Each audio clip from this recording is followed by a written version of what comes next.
I never meant to spend so much time at the library. It started as a place to kill a couple of hours between my morning shift at the cafe and evening classes. The free Wi-Fi, the quiet, that was the plan.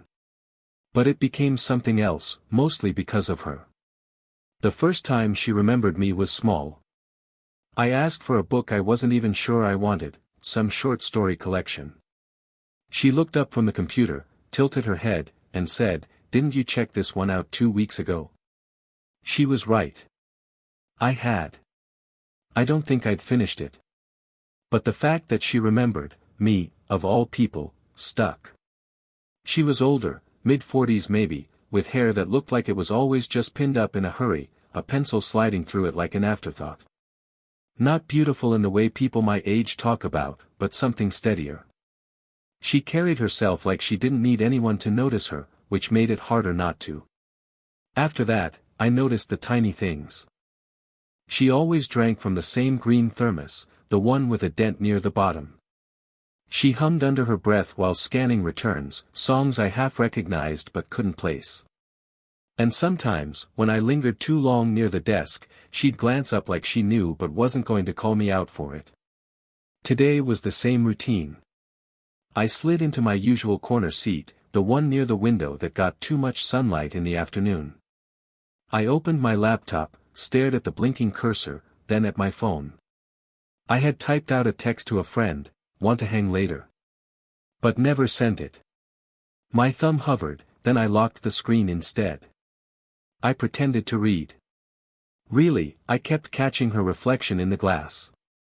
She was shelving books, moving slow, one hand brushing the spines like she was smoothing down hair. My chest tightened in that way it does when you want something you don't even have a name for. Around 3, I finally got up, stretched, and walked to the desk with a book I hadn't opened. "You're here a lot," she said without looking up. "Better than my apartment," I answered. She smiled at that, quick, small, but enough. "Don't tell me you're filing this one under decor." I looked at the book in my hand. "Maybe." That was when she leaned just slightly closer, her voice lowering though no one else was around. "Let's file this under secret, then." It was a nothing line. A tease. But the way she said it, like we were sharing something just between us, stayed in my head long after I walked back to my seat. The rest of the afternoon blurred. I pretended to work, she went back to her shelves. My coffee went cold. The library clock ticked louder than it needed to. When I finally packed up, I hesitated at the desk. She was writing something down, her pen scratching across a slip of paper. She didn't look up, but as I turned to leave, my phone buzzed. I glanced at the screen. A number I didn't recognize. Just one line, "You forgot to check out your book." I froze in the doorway, the slip of paper still in her hand, her eyes finally lifting to meet mine. And for the first time, I wondered if maybe she'd been noticing me, too. I didn't text her back. Not right away, anyway. I sat in my apartment with the paper slip in my pocket, staring at the message on my phone. Her number saved there now, whether she meant it to be permanent or not. The next afternoon, I told myself I wouldn't go to the library. I even walked past it. But by 4 o'clock, I was inside, pretending to browse the new arrivals. She was at the desk, glasses low on her nose, a stack of returns at her elbow. She didn't look up when I came in, but I felt like she knew. I drifted toward the counter with the excuse of checking out a book. She slid the scanner over the cover, her hand steady. Then, without glancing at me, she said, "You didn't answer." My throat felt tight. "Didn't know if you wanted me to." That earned me a look, sharp but softened at the edges. If I didn't, I wouldn't have sent it. Silence stretched between us. The hum of the old radiator filled the space. She tapped the corner of the book before finally pushing it toward me. "You're not like the others who come here." I blinked. Others? Students. They sit in groups. They're noisy. You aren't. She hesitated, her eyes flicking down. You remind me of my son when he was your age. Always half in his head, half outside the world. There it was, the gap between us laid bare in one sentence. I didn't know what to say, so I mumbled, "Guess I'm not great company, then." Her mouth curved, almost sad. Sometimes quiet is the best company. That night, I stayed longer than I meant to. She brought her thermos over, poured tea into two mismatched cups she'd pulled from a drawer. "Don't tell the staff I do this," she said, her tone mock conspiratorial. We sat in silence, sipping tea that was too hot. I wanted to say something, anything, but every thought twisted itself into something reckless. I imagined reaching across, brushing her hand where it rested on the desk. I imagined her pulling away. Instead, I asked, "Do you like working here?" She exhaled, leaning back. "It's steady. Quiet. That's what I needed after the divorce." The word landed heavy. Divorce. I hadn't asked. Maybe I wasn't supposed to know. But she didn't take it back. I turned the cup in my hands, the ceramic warm against my skin. "Guess we're both hiding out here, then." Her eyes met mine. For a long second, neither of us looked away. The radiator clicked. A page turned somewhere in the back. And then she reached across, not far, just enough to adjust the sleeve of my hoodie where it had bunched at my wrist. "You'll spill if you're not careful," she said, almost too softly. It was nothing. Just fabric straightened. But it left the air between us threaded with something I didn't have words for. The next week felt different, even though nothing really had changed. I still sat in my usual seat. She still circled the shelves with that same unhurried rhythm. But it was like there was a thread stretched between us now, invisible but pulling tight whenever our eyes met. One evening, I stayed late. The library was nearly empty, the lights humming in that way they do when the building is too quiet. She was at the desk, head bent over paperwork. I wanted to go, but my feet stalled. Finally, I wandered up. "Need help with those?" She didn't look up right away. Then, a small smile. "You'd regret offering. Filing never ends." "I don't mind." So she let me. We worked side by side in the back stacks, slotting books into place. My hand brushed hers once when we both reached for the same shelf. She pulled back quickly, muttering, "Careful," though her voice sounded softer than the word deserved. For a while, it was almost easy, just two people working. Then the silence got heavier. My pulse loud in my ears. I wanted to say something, but everything I thought of felt too much. Her phone buzzed on the cart. She glanced down. A name lit the screen, Mark. She let it ring out, her jaw tightening just a little. "You should," I started. "It's fine," she cut in, sliding the phone face down. But her movements grew sharper, faster, like the quiet had turned into something dangerous. I tried again. "Was that, just, someone?" The words ended there, but the air didn't settle. I shelved another book, fingers shaking slightly, pretending not to notice the way she wouldn't meet my eyes. Footsteps broke the tension. A student rounded the corner, laughing into his phone. He nodded at us, oblivious, and kept walking. But it was enough to remind both of us, what this looked like. A kid in his 20s and a woman twice his age, tucked into the shadows of the stacks. She must have felt it too. She straightened, dusted her hands on her skirt like brushing something off. "You should probably get going. Closing soon." It stung more than it should have. But I nodded, pretending I didn't hear the shift in her tone. Back at the desk, she checked out the book I'd grabbed just to have something in my hands. Her fingers lingered a second too long on the cover before sliding it across. "Good night," she said. I hesitated. My mouth opened, but nothing came. So instead, I just looked at her. Too long, probably. Her gaze flicked to mine, then away, then back again. And in that tiny space, I thought, this is it. If I leaned forward, if I said her name, something would change. But I didn't. Neither did she. We stayed on the edge, caught in the silence, until the clock struck the hour and the spell broke. I didn't see her for 3 days. Maybe she was off shift, maybe avoiding me. Either way, the silence pressed in. I kept walking past the library window, catching myself slowing down, hoping. Nothing.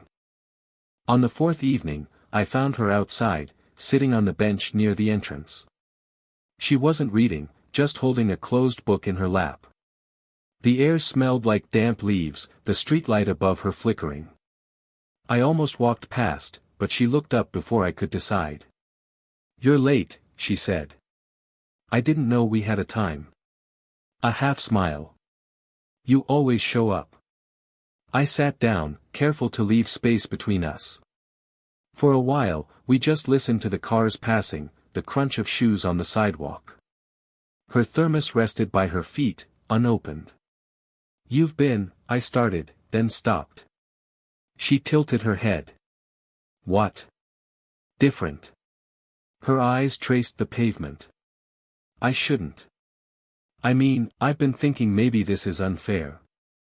The word stung. "Unfair?" "You're young," she said, the words clipped, as if she'd rehearsed them. "And she broke off, exhaled hard. "I shouldn't let you linger around me like this." I gripped the edge of the bench, my knuckles pale in the glow. "You didn't let me." I stayed. Her laugh was sharp, not unkind but heavy. "And I didn't stop you." The silence between us felt raw, stripped of all the small jokes and excuses we'd leaned on. I wanted to tell her it didn't matter, that I didn't care about years or what people thought. But the words lodged in my throat.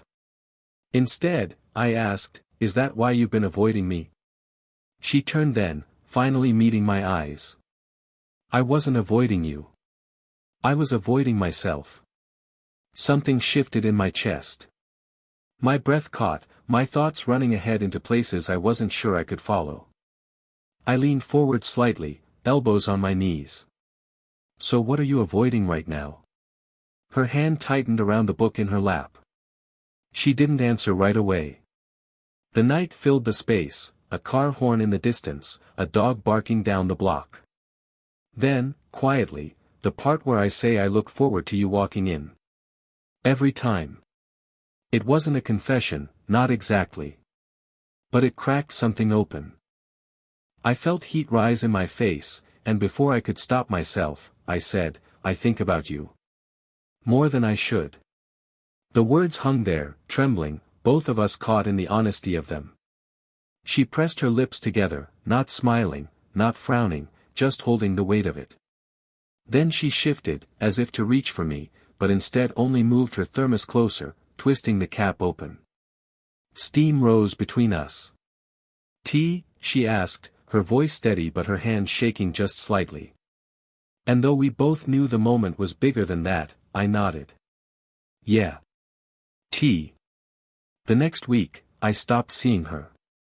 Not just a day or two, a full week. No thermos on the desk, no pencil slid into her hair. Just a younger librarian with earbuds in, barely glancing up when I checked out books I didn't want.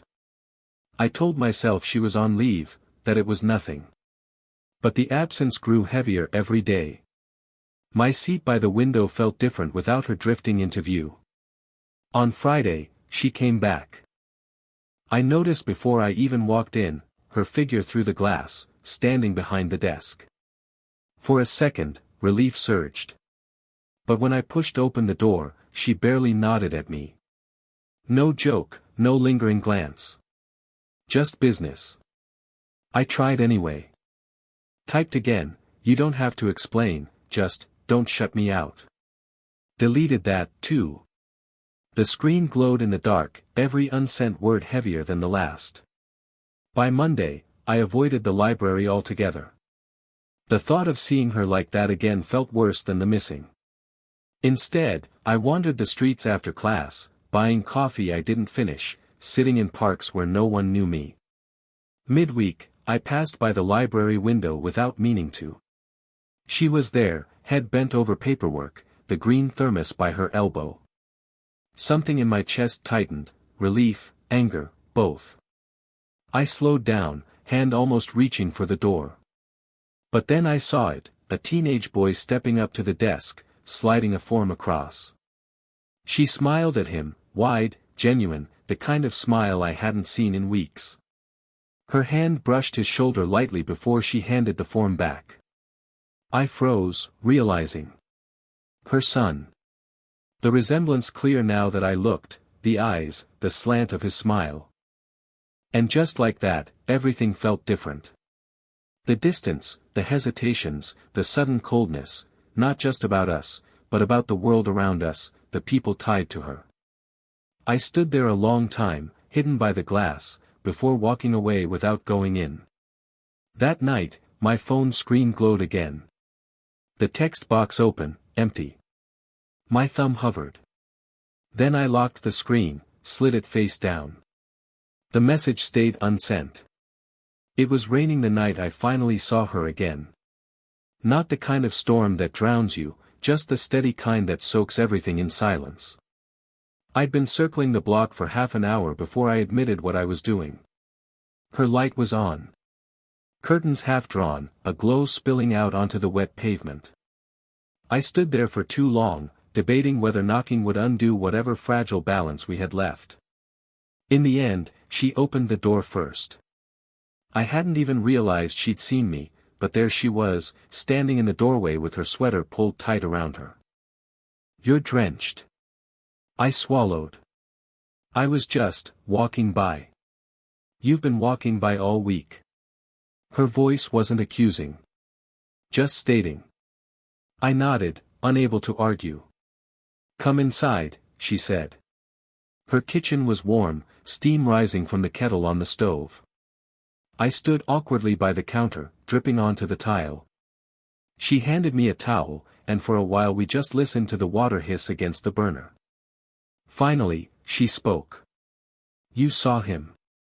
I didn't pretend not to know. "Yeah. My son. He doesn't know how complicated things feel for me. I don't want him to." I nodded, gripping the towel tighter. "I get it."